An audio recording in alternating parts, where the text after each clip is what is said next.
Thank you so much for coming to this talk this morning, and I appreciate you making the trek down to this far end of the building and navigating your way here. I think they put me in this room because I'm from Australia and they wanted to me feel at home, a long way away from everybody else. No, it's lovely to have you here today. And yeah, as Maxime said, we're going to be talking about TDD and DDD together. But more precisely, we're going to be talking about TDD and what do you do if you think maybe you don't need to do DDD and you find out a bit later that you do? So we're going to be looking at the domain of a university. This is a classic staple of the instructive arts in DDD because you can simplify it quite a lot and look at a few key cases that are quite interesting in terms of the patterns that you sometimes find in real systems. This is University of Amsterdam, according to Google. I have not been there. Can anyone verify that? Yeah, cool. Very simple domain. The kind of thing where you go and meet with the person who wants you to build the system and they say, this is just so simple, shouldn't take you any time at all. We only really need to track three things. We've got students, they enroll in courses, and then we allocate the courses to rooms. And so we've got a bunch of rooms in our university and we decide where the courses which room the course is going to be in. The students enroll, and it's pretty important that the only thing is we just want to make sure that we don't have too many students in a room. That's probably the only rule. So you think to yourself, well, this doesn't look very complicated. I'm not going to bother with event storming. I'm not going to bother with domain storytelling. I'm not going to do anything, really, any kind of collaborative modeling. I'm just going to get started. Who's done that? Yeah, it happens. But what we're going to use to protect us on this journey is TDD. And I'm going to demonstrate the way I do TDD. I'm not going to demonstrate what is TDD. I think it's really important to remember that everything you learn today was made up by somebody. It's not physics. There's no atomic principle of DDD. You can't run a Large Hadron Collider and work out whether something is an aggregate or not. It's just a thing that someone made up, a pattern that worked for them in a context, and they shared that pattern, and people also found that it worked for them. Same thing with TDD. So this is really just how I do TDD. If there's parts of it that you also do, that's cool. If there's parts of it you don't do, that's cool too. But maybe there's some things that you might find interesting. We do have a repository that we're working with today. Here's the QR code. Well, I realize I should have shared this later so that you're not staring at the repository instead of watching the screen. But I'll let you get that quickly if you'd like to. And we'll bring it back up later as well. So with that, onto the code. So today is going to be in .NET. I hope that's not too offensive to too many people. There is a repository that I have in Java for the same journey, but I made some recent adjustments to the .NET code that I would like to show today. Even though sometimes I give an option, today it's in .NET, sorry about that. So this is what you get if you start a fresh .NET project according to the Microsoft tutorial on how to build a web API. And you just initialize a simple project. I've actually deleted a few things because it comes up with like a weather API. Have you seen that? Like a weather forecast API. So I got rid of that. Blank project, nothing there, literally nothing up my sleeves. If I run .NET test, it will tell me that it can't do anything because there are no tests, which is fair enough. So we're going to start by adding a test because we're doing TDD, which means you start with a test. So we're going to add student tests because that should just be C#. Put it in a namespace, why not?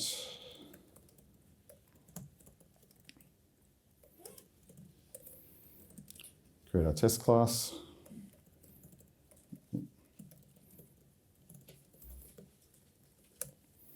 And our first test. So we're using XUnit, which means we decorate tests with a fact. I'll start with void.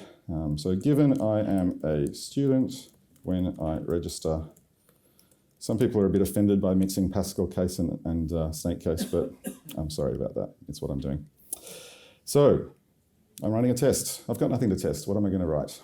Well, I'm testing an API, so I might start by making an API call. To do that, I'm going to need an API client. Luckily, there's a few helpers in the library. I can create a class fixture with a web application factory of the program, which is not going to like it because I need to use testing namespace. Hopefully that goes away. And that will inject web application factory. Into my class. I'm using Visual Studio Code, which does not have quite the nice refactoring tools that, say, Visual Studio does or IntelliJ, but here we are. Like client equals factory.create client. Response equals client.post. Async students null. Now, I'm literally just going to send an API call with no data and see what I get back. And I'm going to check that what I get back is what I want, which is, I just want to know that the route exists. This is what I mean by TDD or fine-grained TDD. Every little step is so small. It's almost unbelievable how small it is. So we're going to do assert.equal response. Oh, the expected one is system.net.http status code dot created, because we're creating something, response.status code. No, I have forgotten to await. And in fact, I've forgotten to make the whole method async. This was exactly how I planned it, right? Forgetting these things. No, but seriously, it's normal. You forget stuff. You don't write code from the top of the file to the bottom of the file. That's not how it works. The compiler and the tooltips and stuff help you. But now we have a test, pretty simple test. We're going to create an API client, an HTTP client. We're going to do a post call to the student's URL. We're not going to send any data, but we're going to get back a created status code. And some people are like, well, how can it give me a created status code? It hasn't done anything yet. But that's okay, because we're still building up the application piece by piece. So if I run tests now, what do you think is going to happen? Red or green? No test is available. Save the file maybe? That would help. Excellent. Exactly what we hoped for. Created, not found. One of the things with TDD that I find quite interesting is that it's not actually about whether the test goes red or green. What matters is, does it go the color you think it should? So you should always be thinking, what do I expect? So a green is just as bad as a red if you expected it to go red. Seriously. So we're going to implement a controller now.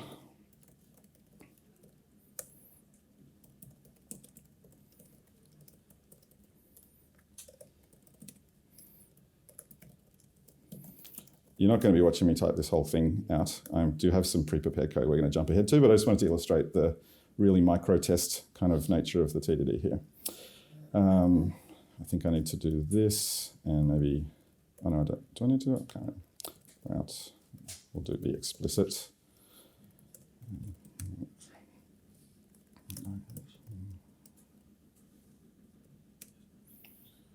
So this is an interesting thing. Who thinks that I should call this method post? Nobody? What should I call it? It's an API action in a controller. Register. Yeah, I like it. You don't have to call the actions in the controller what the HTTP verb is. You used to be guided to do that because it was like a convention. But I know I said before we're not doing DDD. Well, I mean, we're kind of doing DDD. We're using the name of the thing that the people in the domain use. Is that DDD? We haven't done any event storming. We haven't done any domain storytelling. We haven't done really any modeling, but we're using the name that the people in the domain use. They say the students register. Are we doing DDD yet? I don't know, maybe.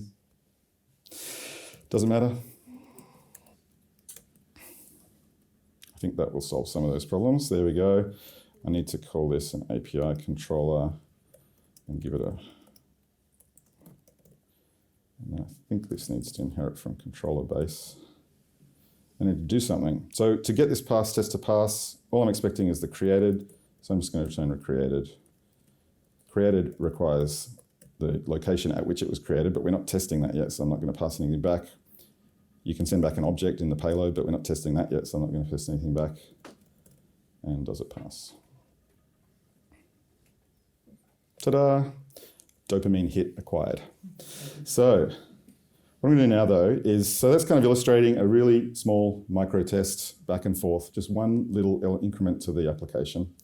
I've got some bash scripts to help me move forward through my Git repository. So let's just go forward and you'll watch my repo change, and this is what I had in the repository. So pretty much what we just did, which is good. So the next test we're going to do, Oh, I did do one more thing, which is that assertion, I just put it in a little method, just a little method. It should register a new student, which describes what is the purpose of that assertion. Like, what are we saying has happened here in the domain? I like to do that. It's a kind of a BDD light, I think. I'm not using Cucumber or Gherkin. It's just a standard test. But it just sort of helps me think about what is the thing that's supposed to happen here. So we'll move forward one more step, which means we're going to add another assertion here. I'm not going to make you watch me type it out, but we're going to say it should allocate a new ID. So we're actually going to look at the payload in the response and check, is there an ID? Now, right now, of course, the controller does not have anything in there. So if I do test, we're getting back an exception because we're trying to parse an empty string as JSON. So that's good, it's red, that's what I expected. And we'll move forward one step and see what happens in the controller. So we've created a student class, public getters and setters, all the things you're not supposed to do in DDD. We just construct it right here and return it, and now we get a green test. Great, so we've made one more increment in our code. What's the next one? Let's go back and look at the tests. So we're checking that it's registered a new student, checking that it's allocated a new ID for the student, and we'll say, oh yeah, I did do a little bit of refactoring because I thought, I know it's a public property, but I kind of like using the word register, so I wouldn't mind putting that in another little method, student register. It's just a static factory method that encapsulates this thing. Still public setter. I'm not doing DDD yet, really. But I'm using the name, register, and the static factory method just to kind of make this a little bit cleaner and neater for me. Now we'll add the new tests. We're going to say, well, it's got to tell me where the new student is. So it should show where to locate the new student in the API. And so it comes back and says, where's the header? Have we got a header? And is it set to what we want, the actual ID of the student in that URL? Well, as you can imagine, it probably does not. Yep, it's failed. So it's asserting on this bit, this is the location header. So this is not too hard. We can just pull this out.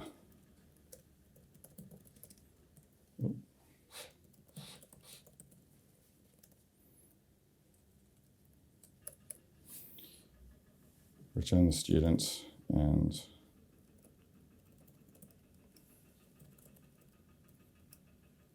yep.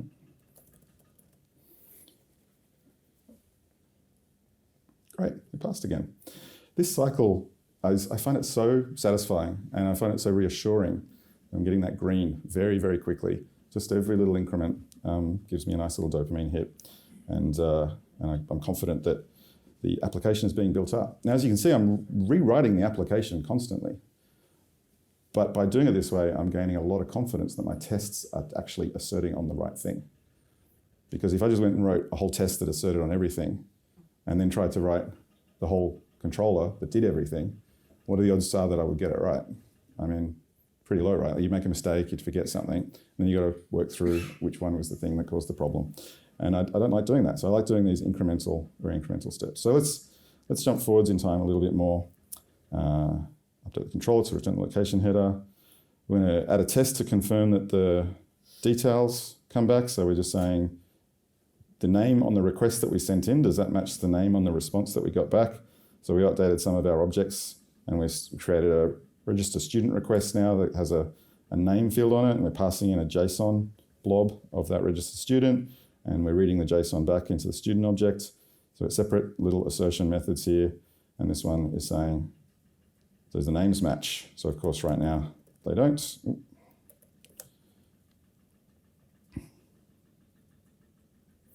But if I move forward one bit, update the details. So because I had this nice register method already, it was a pretty neat location for me to put the setting of the name field. So that made that quite nice. And now the test should pass. Move forward again. We're going to speed up a bit, don't worry. I know this is quite slow at the moment.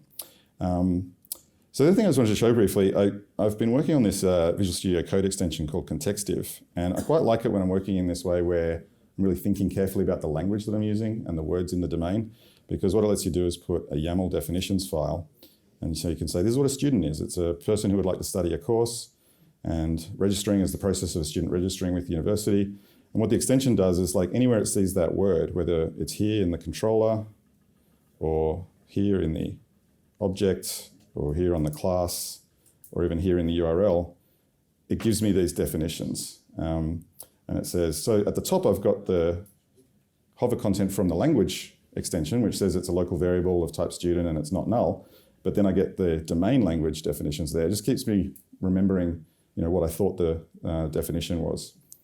I don't know. Am I doing DDD yet? What do you think? Maybe. Cool. So we'll keep going forward and add a chest for checking the registered student details. So now we're saying we've got a second API call. We're going to say, given I have registered when I check my details. So the pattern should be pretty familiar to you now. Registering a student, getting the header location, which I know is already correct from the other test, and then I'm just getting that location. And then it should find the new student, which gives me an OK status code. What do you think is going to happen when I run this test? Am I going to get an OK response? No. I will get a not found, I hope. Yep, exactly what I was looking for. So I'll move forward, and now in the controller I have, again, much the way I did the post, just return the OK, nothing else, just to give me confidence that the route now exists in the API. And I've got a test that checks that. We'll add a test to check the details are correct. So what does that look like when we implement it? Okay, we're just returning a fresh object. Now this is an interesting little trick I use in TDD. The test has got a hard-coded value in it, at least my first version of the test. And what that allows me to do, particularly with a scenario like this where I'm registering and retrieving a value, even though the test is not doing everything yet, and the code is kind of fudging it by returning a hard-coded value, I want to make sure that the test is always going to pass into the future. So when I have completed all the functionality, I won't want the test to now suddenly become wrong. The test is an accurate statement of how the final system should work. It's just an incomplete statement of how the final system should work. And so as an accurate statement, if I passed in test student, I should get back test student, which I do because I've hard-coded test student, because I haven't yet got around to actually persisting any of this data. But that's okay because I'm building up the scaffolding, building up the structure as we go.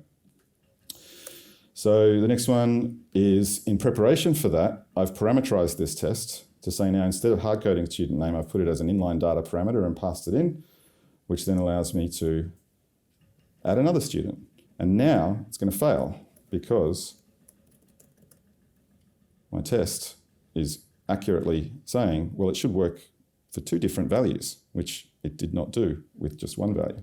And now it fails because it's expecting another student, but it's getting test student. So now we have to do persistence. Ugh, try and put it off forever. But anyway, here we are. Let's add persistence on the controller. Now it's coming up with an error because I've just jumped forward in the repository and it hasn't compiled, hasn't pulled down the dependencies with Entity Framework and so on. But it's pretty simple. We've got a context, university context, which is a DB context.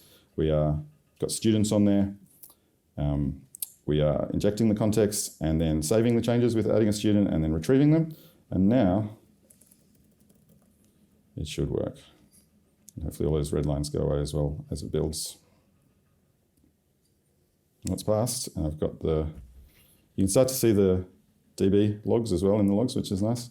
But yeah, all the red's gone away because the dependencies have been pulled down and now we've got persistence. We're saving the student.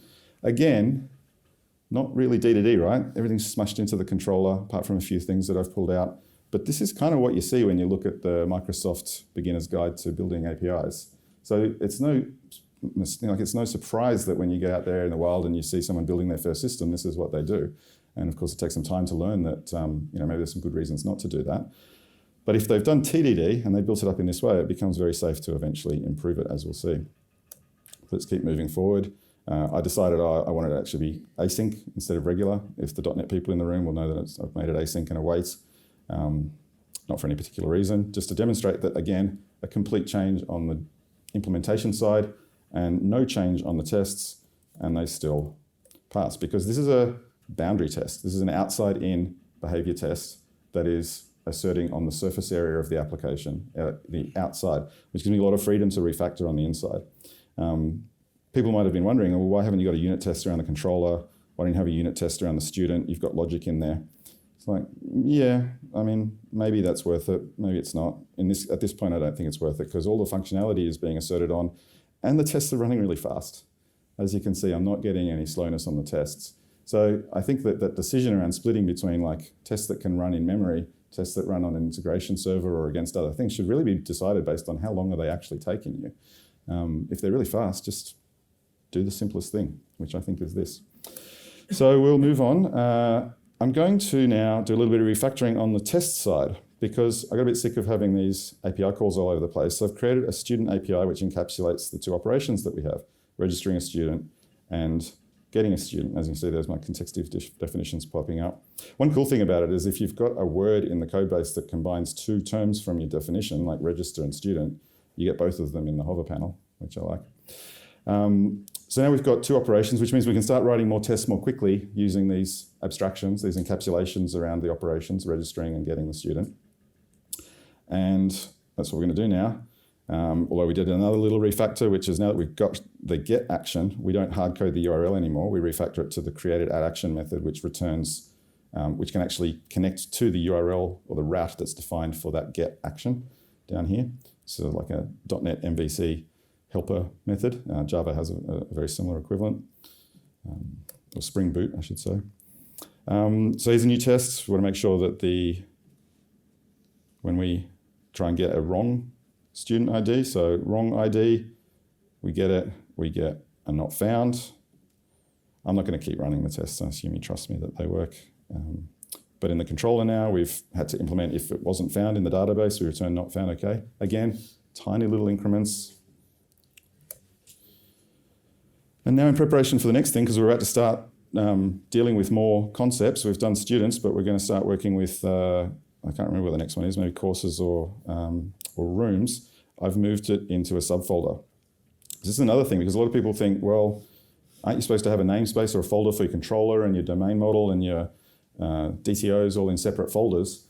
And I mean, yeah, you can do that if you want, but I like to align them around the domain concept, because it means that when there's a change to that domain concept, when the student gets a new field or the rules associated with the student change, usually most of the stuff I have to change is in one folder. You might have heard of this called the vertical slice pattern.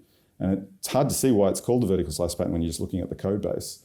But if you think about layering, you've got an API controller, an application service maybe, and a domain model, and maybe a persistence concern. What we're doing is we're taking a slice down there, everything to do with students, and putting that slice in one folder. So I think about it as that I've still got the layers. I'm just not representing the layers in my folder structure. I'm representing them in my classes. So I have a layer for controllers, which is here. I've got a layer for my domain model, which is here. And I've got a layer for my DTO, which is here. Separate layers, separate classes. But the principal organizing principle, sorry, that's confusing. The primary organizing principle is the domain concept of students, not the technocratic layer that it happens to live at. So we'll keep moving forward. I might zip through a couple of things here. So we've moved the student tests. It's kind of fun to watch everything change. We'll start the test for setting up a new room. Jump forward, refactoring the room. So you can see if you go and look at the repo later, you can see like they have captured every single step here. You can have a look at it and see what you think of the little micro steps. Location header. This is basically what we just saw for the students. So I'm not going to look at each of them. The room setup definition, that's all good. Now we've got the rooms registered in the definitions file. So we can look at how we've defined it. It's a physical space that a course could be delivered in. Since it has a physical space, it has a limited capacity for the number of students who can attend a course in the room. And you might say something like, the room doesn't yet have any courses assigned to it. I'm trying to include actual sentences said by domain experts in that example thing. And we've defined the word capacity as well, the number of students who can enroll in the room. Capacity of the room is 10. So let's keep going. The interesting bit we're going to get to shortly is when you set up the courses, because we want to set up a course and we want to tell it which room the course is going to be in, because that's obviously important for that rule that we had before. You can't have too many students in a room. So we started setting up courses here. As you saw before, it's starting out in a very simple way. We've got including in the catalog is the domain terminology we've used. So instead of register, we're saying we're including in the catalog the course. Again, we haven't even done a whole bunch of stuff in this one yet. So let's keep watching it appear before our eyes. We've done a bit of refactoring to return the location header, supported by the tests. We've introduced the requests so that we can start checking the results. Oh, here we go. We've made it to persistence of the course, and this is good. Now we're going to move to So I'm going to get to it.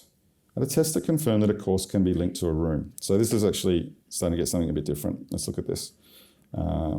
Course tests. Where are they? Much like in the implementation, I keep all of the test classes in a folder for that domain concept as well. So given I've included a course, when I check, no, that's not the one. I want to go to, here we go. So I've set up a room, which we've already, we just zoomed through that implementation. And now when I set up a class, a course, I set up the room that the course is going to be in. And then when I confirm the details now, we check that the room ID in the response matches the room ID that we set in. And I think right now that's going to fail. Yeah, probably because we're expecting a GUID and we got nothing back because the implementation doesn't deal with the room associated with the course yet. Let's move forward, have a look at the controller. Well, it's pretty simple now. We've just set the room ID. We've just literally taken the room ID that was passed in and put it straight onto the object. Does that room ID exist? Who knows? I don't have a test yet to verify whether that's important, so I'm not checking it. But that's probably the next thing I'll do. So add a test for when the room ID is not specified, including the course. So that's when it's not specified. So that fails because now in the request object, it's expecting a room ID. And so the deserialization fails because I've not made it optional. If I put a question mark there, it would be optional and it would pass.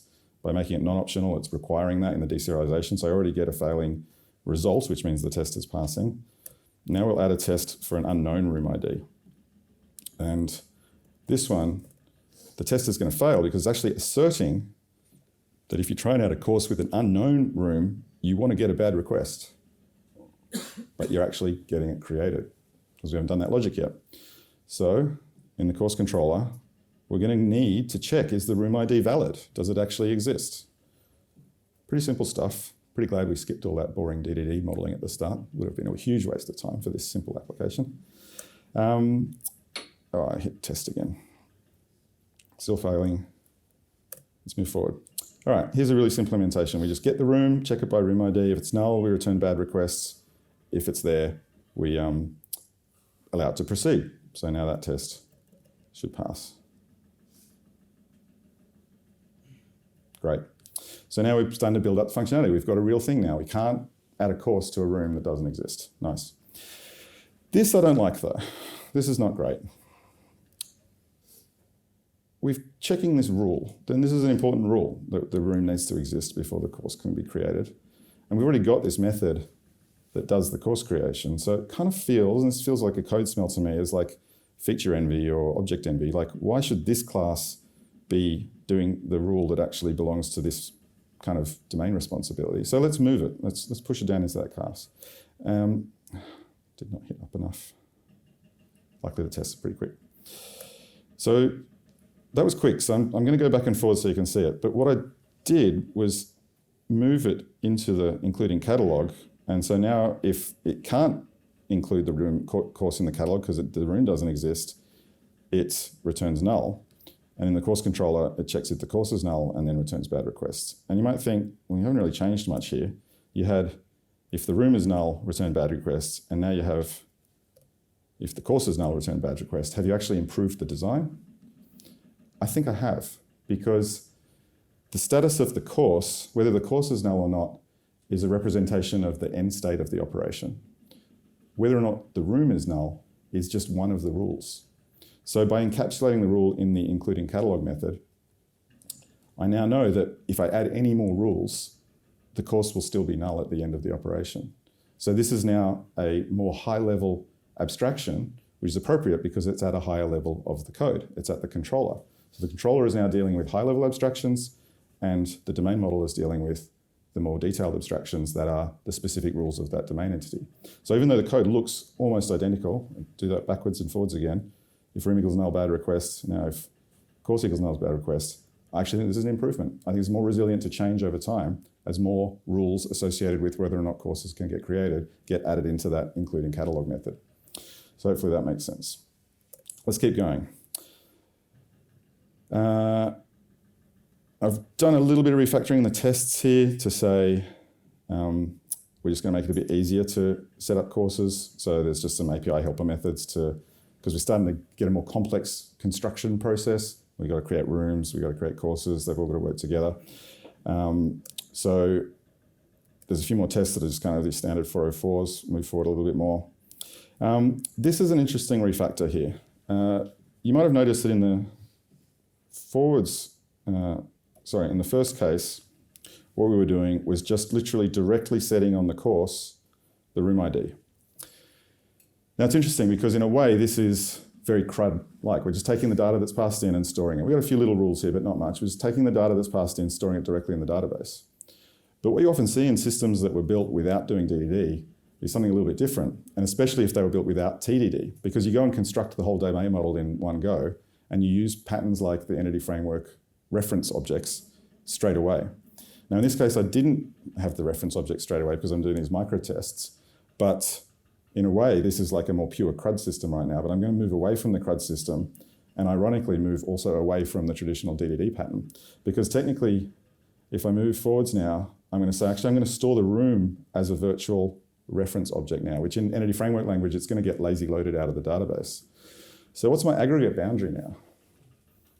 Well, I don't really care. I'm not doing DDD, remember. I'm just doing basic, by the book, Microsoft beginner's tutorial. So this is what they say. They give you a domain model and they say, oh, if you've got related objects, then you should create a virtual instance of the reference object.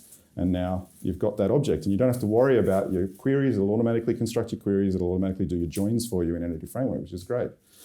But now I've kind of lost a little bit of control of my transactional consistency boundary because I've got lazy loading and it's kind of a bit unclear to me. But that's okay because I'm not doing DDD, as I said. So we're just going to do this and see what happens as we keep going. Because this is a little bit, I think, nicer in terms of, well, I've had to check the room anyway. I've had to load the room object in order to check that it exists. So it's kind of a bit cleaner to just set the room there rather than set the IDs. So let's just do that and see what happens. So now we're going to start finally getting to the meat of the whole problem, the enrollment process. So we've got students who want to enroll and actually I need to run this because I've pulled in a few more dependencies now. Get rid of those red squigglies. It's failing now because we've just added a new process to start the enrollment of a student. So say given I'm a registered student when I enroll in a course. So this comes last because there's a lot more stuff that has to happen first. We've got to set up the room, we've got to set up the course, and then we've got to set up register the student. So set up the room, include a course in the catalog, register the student, and then we can enroll them. And when we enroll them, we expect to get back an enrollment, an entity that represents the fact that the student has enrolled, which means we expect a created status, and we're not getting it yet because we haven't even got an enrollment controller. So let's move forwards. So now we've got our first controller for, oh, do not want to do that. Again, following that same pattern, very basic stuff. This is going to get more complex more quickly because we're starting to deal with some rules. So I'll zip through the basics and we'll get to the rule because this is the point. Remember what I said at the start? The primary reason for this system is to ensure that not too many students enroll in the course. So if we just accept every enrollment, that's not going to work. But specifically the tests make sure that even once that rule exists, they will still pass. So the tests comply with the rules, even though the rules are not yet enforced. So we've got a capacity of 5 in this room, and we're only doing 1 enrollment. So that's always going to pass, even once we implement the check in that rule. Again, a capacity of 5. But what happens when we actually get to the point? So we've got to check for, does the course ID exist? That's fine. Location headers, etc. Again, I'm zipping forward a little bit to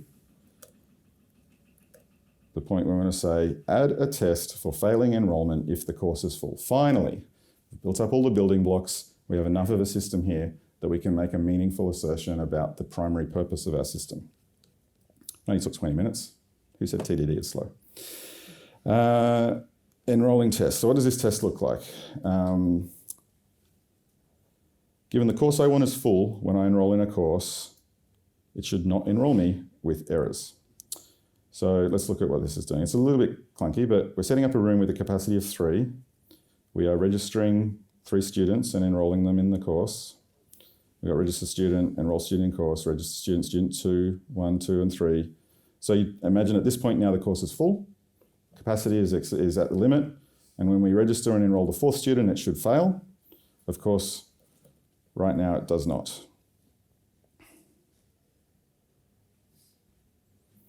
Because if I can find where the failure was, it's going to have accepted it. I expected a bad request, but I got back created, so the test is failing. Okay, now I need to make sure that we can start to implement a rule here that's actually going to check. Sorry, not the course controller, the enrolling controller. See, we're loading the student, we're checking the student exists, we're loading the course, we're checking the course exists. But as long as there's a student and a known course, we're just going to allow the enrollment to happen. So we're not checking anything to do with the room or anything else yet.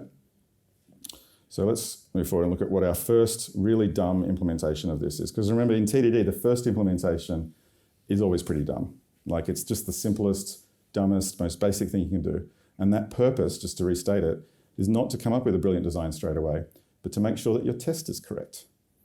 They say, who watches the watchman? Who tests the tests? Well, your system tests the tests, but it's the dumb version of the system that you can easily see what it's doing, that you've just added this little tiniest slice to. And because you've just added a tiny little slice, it's easy to understand what it's changed. It's easy to understand that that change that you've made is correct. And so when the test goes from red to green, when you add that little slice, it gives you confidence that the test is a meaningful test. It's only going to go green when the correct thing is happening. Now you've got this rock solid harness around your system, and you can go nuts refactoring and making it look pretty and nice and all the things that we are about to do. So we've got this really simple implementation. It just goes and does a basic count on the enrolments and says, well, for all the enrolments that are in this course, if I add 1 to the enrolments, does that exceed the capacity? And if it does, issue a bad request. And now we have a passing test. So now we're in a good position. We've got all the tests passing, we've got a dumb implementation, but this is the principal rule that we have to follow. So let's look at how we can improve it. So the first thing I'm going to do is just change that single line and put it on a meaningfully named method on the object of interest. So the room is the thing that knows its capacity. So let's put a method on it that said, would the enrollment exceed the capacity if this is the current number of enrollments? And then I default to saying true. Well, if I can't work it out, let's assume that it would exceed the capacity. The fallback is to say not safe to enroll. So now it kind of reads a little bit better. We're saying if the room would exceed capacity with this number, would enrollment exceed the capacity given the current number of enrollments, we send a bad request. I mean, it's better, still kind of rubbish, but you know, we're incrementally improving it. What I would really like to be able to do is just say course enroll student. Like, how good does that look? That's just literally what a human would say. I'm enrolling a student in a course, I'm starting the course, enroll a student in the course. That would be very nice. I would like to do that. Right now I can't do that because my course doesn't have enough information. It doesn't know how many enrollments are there. I've got to go and get to the database. I've got these technical concerns I'm worried about now, which unfortunately I think is the origin of a lot of people losing track of the domain, because you start to think, oh, how am I going to get this data from this database? How am I going to get it from this field? And all of a sudden your headspace is not in the domain anymore. It's in database records and queries. And you lose sight of this fact that actually what we're trying to do here is represent the domain in a clear way in the code. But if you keep focused on that, you say, well, what I'd really like to be able to express in the code is just course.enroll student. So maybe there is a way I can do that. And actually maybe Entity Framework will help. Whoa, now this is working. What have I done to make this work? Well, the first thing I've done is I've changed, remember I talked about, we changed the course to put the room as an object reference rather than just the room ID. We've done the same thing between the student and the course and the enrollments. So now an enrollment actually has a course object here. It's got the course reference object, and the course has the enumerable of the enrollments. And so now I can do enrollments count. So it's kind of a bit cheeky, but I'm using Entity Framework's lazy loading to hit the database at a point where I don't expect it. What have I done to my transactional consistency boundary though? Screwed it. Totally screwed it. It's out the window. I have no idea where it is, but it looks nice. The code looks great. So what's the problem with that transactional consistency boundary being lost?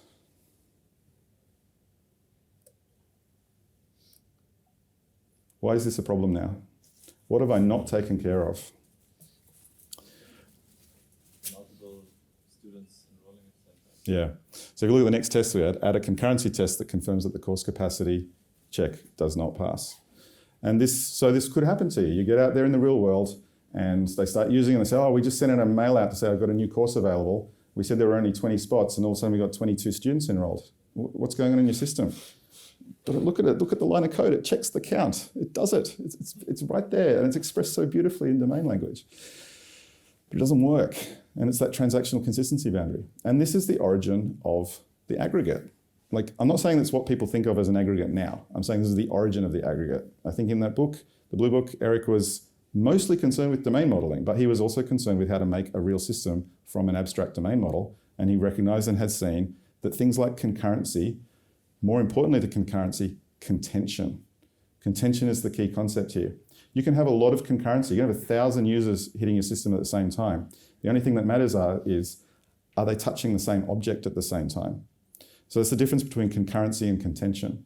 We can have high concurrency in our system, but we can also have contention around a very specific point in the system. And right now we have contention on the room because we are looking at the room, we're loading a stale state on the room, and concurrently we're looking at the stale state of the room over there. Both of the operations are succeeding because they're looking at stale data, and it's not giving us what we want. So I've actually constructed a test that proves this, which you can absolutely do. It fails. It says the fourth one should have given me bad requests, but it was actually created. So let's look at what that test does. In the enrolling test,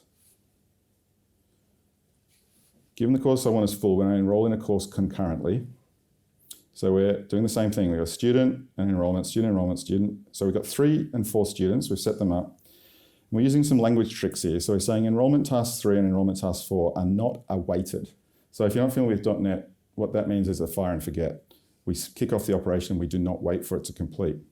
And then we do a task when all, which is kind of like, promise all, or I'm not sure, to be honest, what the Java equivalent is, but basically we're saying at this point now, wait for both of them to finish, and then we'll check on the responses. And what it's supposed to do is say it should not enroll me with errors, and it is unfortunately enrolling me with errors, as we saw. So I highlight this by saying if I comment out this stuff and uncomment these ones, so look what's happening here.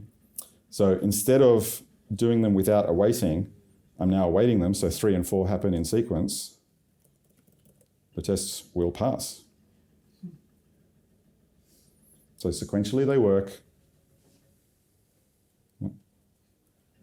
Concurrently, oh no, too far forward. Let me go backwards. Concurrently,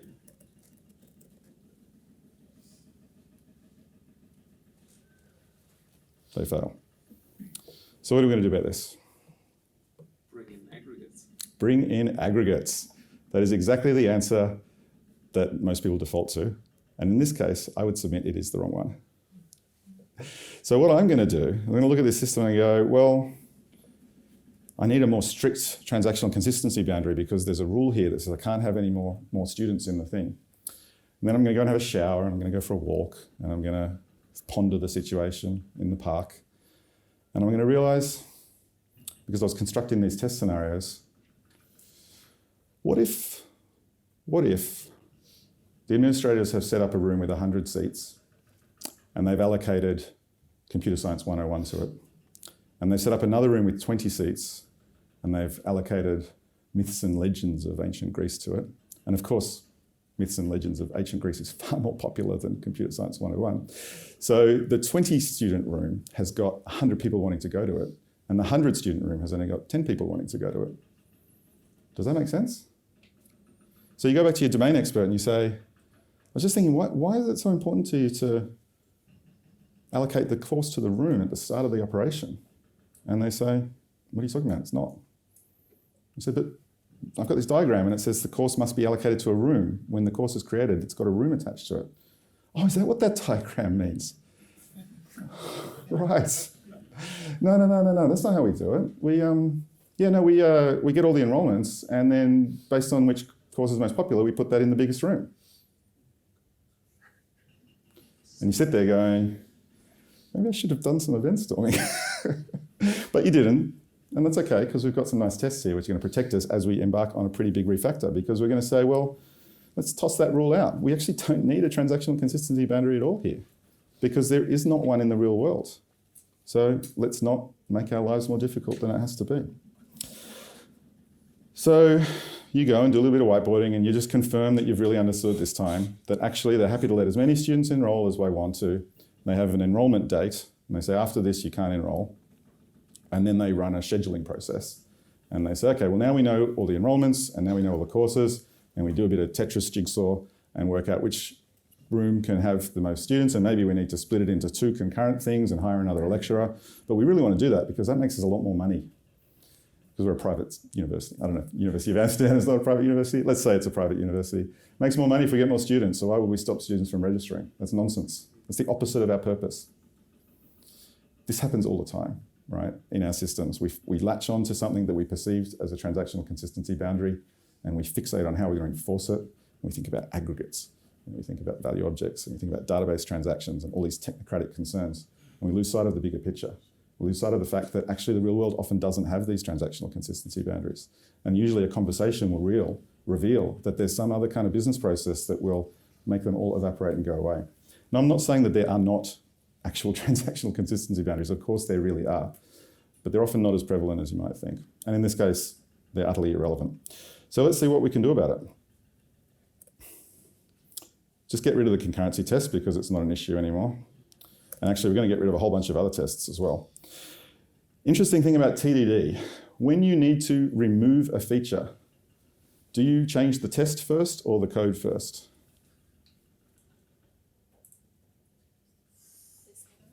Test first. Well, that's what they say, TDD, right? You write a test first and then you write the code. Problem with removing the test first is that now your test is still green and you don't know if you've removed enough code.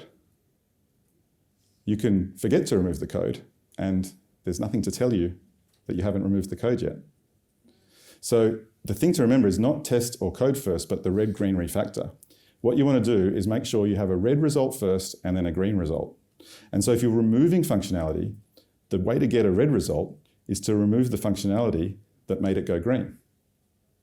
Does that make sense? You remove the functionality that made it go green and now it will go red again. So now you have a failing test. Great, red-green refactor. We're still doing red-green refactor. And then we remove the test and now it goes green again. Red, green. Yeah? So that's what we're going to do here. We're going to remove the functionality associated with checking the enrolling capacity. So if I go back to my enrolling controller, I'm still doing course enroll because I had that nice abstraction, but the if statement's gone. That's all it was. If I go backwards, I had a check of the count. If I go forwards, I have no check of the count. So now, of course, even though I got rid of the concurrency test, I didn't get rid of the capacity exceeded test. So now I have a red result. So now I need to remove this test when the course is full, when I enroll in the course. Move forwards, test gone, and now I'm green again. Red-green refactor, it's powerful, just as a principle. Don't get bogged down in the details. It's the principle of what you're trying to do. You're trying to have a failing condition and then a success condition. And if you're removing code, the failure condition starts with the code and the success condition starts with the test. Of course, most of the time we're not removing functionality. So this is, a pretty rare edge case, which is why normally you start with the test to get a red result and then you change the code to get the green result. But now we've done that, we've got a green result, we've removed the condition, and we're going to have to change a couple of other things as well, because remember we did all of that logic to allocate the room to the course when we set it up? Well, we don't want to do that anymore. So we're going to remove all of that. Remove the functionality for setting the course room ID on the course being included in the catalogue. Remove the tests for setting the room ID. So again, remove functionality, then remove the tests. Start testing the scheduling process. Now we get onto something interesting, an actual domain problem that has some algorithmic logic to it. This sounds fun. So let's say we're going to test the scheduling thing. We've got a thing. We're going to start again with really simple. We're just going to check that the route exists. So this will be failing right now, but let's go forwards and look at the scheduling activity with a controller. Not much in there. Moving forward a little bit. adding a test for the contents of the response, starting to return back the object structure we're expecting, which is like a scheduled response that just includes like a list of all the courses and the rooms that we think that they should be allocated to based on the current number of enrolments. Now, I'm finally going to do something that maybe a lot of people thought I was going to do a long time ago, which is I'm going to add an actual unit test. Because now we're dealing with an algorithm. We're dealing with the scheduling algorithm. And it's probably not going to be so efficient to, I'm going to have like a module in my code, a class that deals with the scheduling algorithm.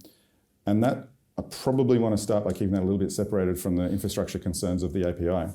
So I'm going to have two tests here. One for, I could probably come up with much better names for this, but a scheduling test, which is scheduling because it's about the activity of scheduling for the user. So that's the DDD boundary test of the action of generating the schedule of courses and rooms. And the scheduler tests, which is a unit test around the scheduler algorithm. Okay, there's a subtle distinction. I probably should come up with better words for that, but bear with me. So now we're doing an actual unit test. We're instantiating a scheduler, a class. We're setting up some data, including the course in the catalog, creating a course enrollment, which is a kind of a combined object that says, for this course, this is my enrollment count. It's kind of a unit test thing. I need to do that because I don't have the database, so I don't have the lazy loading going on to get the enrollments. So I kind of want to have something where I can pass in an explicit enrollment count. And again, the first version, simple, make sure that it's a valid scenario. It's just very simple to implement. We've got 2 enrollments. The nice thing about this is that it's an abstraction. It's not around, I don't have to construct all the enrollments to run this test because that would couple it too tightly to the end-to-end process. All this process cares about is the course and how many enrollments are there. So it's nice that the input to this is just the course and the number of enrollments that are there. And then of course the other input is the room and its capacity. So now we pass in, we call schedule courses with the enrollments, again, courses and numbers and rooms. And let's look at this implementation. Oh, not implemented yet. Well, that's fair enough because we've just written the test, which we hope goes red.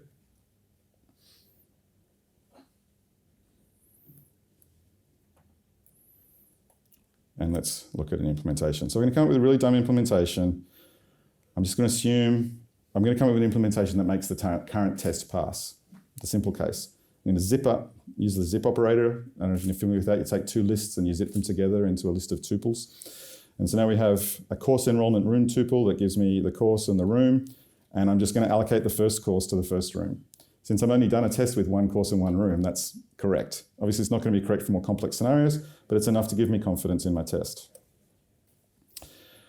Add a test for 2 courses and 2 rooms. So now we say, okay, well, I've got a course with 4 enrollment and a course with 2 enrollment, and then a room with capacity 2 and a room with capacity 4. So I want to make sure that the room with 4 gets the course with 4 and the room with 2 gets the course with 2. And that's what the assertion says. It says that the scheduled course 1 room matches the room 2 ID and the scheduled course 2 room matches the room 1 ID, which again will fail because it's out of sequence and that initial implementation was pretty dumb. So let's move forward and look at the next implementation of the scheduler.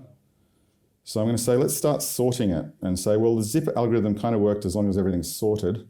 So let's sort by the enrollment count. So make sure we basically go from like lowest to highest enrollment and lowest to highest capacity. For the current test, that will make it work. But we're going to come up with more scenarios, of course, really exercising this situation. Come up with a new test. We'll actually do a bit of refactoring because those lambdas for the sorting were a little bit ugly. So let's pull them out into like a thing where it actually reads meaningfully now. Sort by most popular, sort by most spacious. That's our domain language reappearing again. Much nicer to read, hey? But the tests are still not that complex. So let's add some more tests. But first we'll do a little bit of refactoring to kind of simplify it for setting up new courses. So we've put a helper method here to create a new course enrollment. So now I can read the test a little bit more simply. So the first course has 4, second course has 2, room capacities, and then the next test, so the first test just has a course and a room, next test just has these reverse capacities, and now we'll add another test which is going to be more complicated. So let's say we've got 4 rooms and 3 courses, and now we've got a decision to make because there's multiple solutions to this. The second course could go in any of the rooms.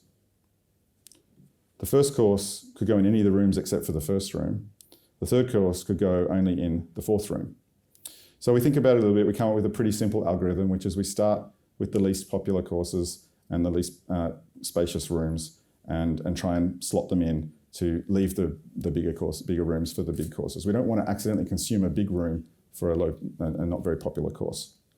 So now, because now this is completely out of sync, and even the sorting is not going to be correct because the sorting is going to assume that the third course can go into the second room. So now that fails. So let's improve our algorithm again, moving forwards. So we've done a little bit of a change here. We're sorting now by least popular instead of by most popular. So we've changed the sequencing of the sorting. And then instead of zipping through a zip or looping through a zip, we're getting the course, we're finding a candidate room. So it turns out in some conversations, they said, oh, well, we have like a candidate for that room, and then we check out how it's going to look. So we create a candidate room. We put like a nice domain method. Can the course fit in the room, given the current enrollment count? And if the candidate room can fit, then we assign it to the course. Again, domain methods on the objects. And then if it does, we add it to the schedule and remove it from the candidate list. And now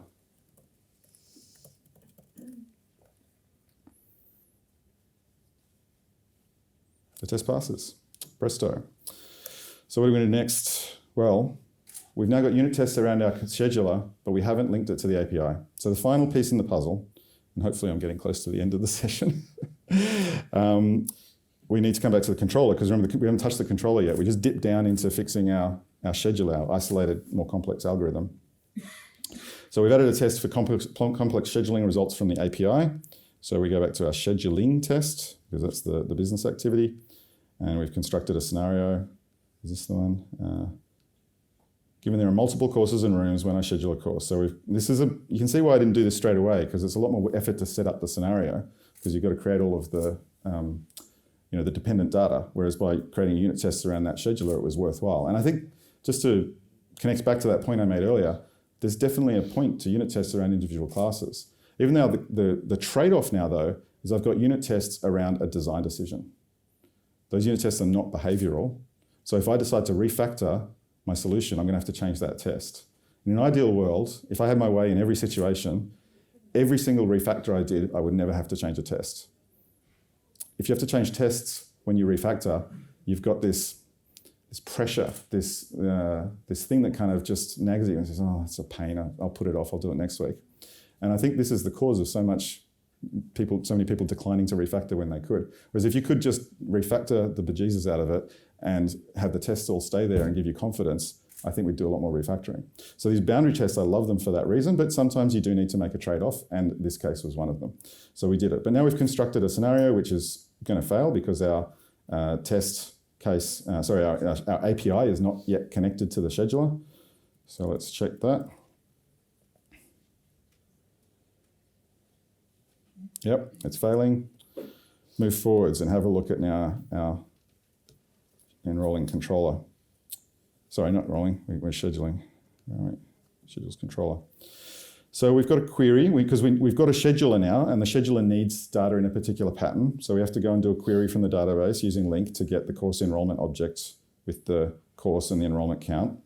We pass that into our scheduler, and we get back a schedule, a proposed schedule, and we map that back to the result, and hopefully it passes.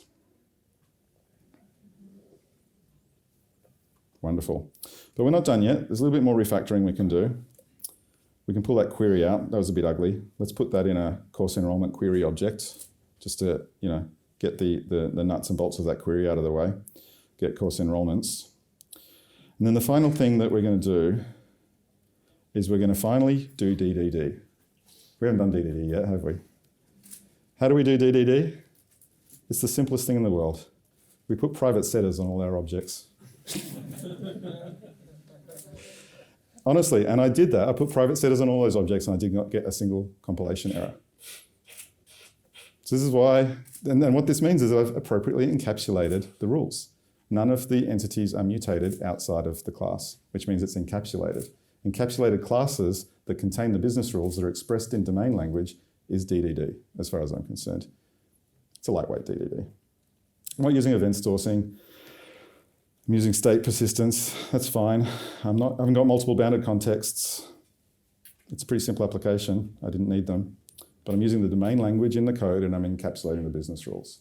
And if you start with a simple project and you think it's not worth DDD because it's so simple, just think about the language, use the language in the code, push the rules down into the classes. You're doing DDD. You didn't know it, but you were. And I think that's it. Updated zero pastoral index, that's the end of the repo. So that is the journey we went on. We had TDD, we had DDD, even though we didn't know it. We had a really nice little piece of modeling, collaborative modeling with our domain experts where we had an insight into the domain that we did not have earlier. And because of our robust suite of tests, we were able to refactor with confidence and arrive at a solution that actually makes our users happy, makes the university a lot of money, and gives us another job. So thank you very much, appreciate your attention. Happy to have chat in the corridor afterwards. Thank you, Chris. Enjoy the lunch, and next talk will be at 2.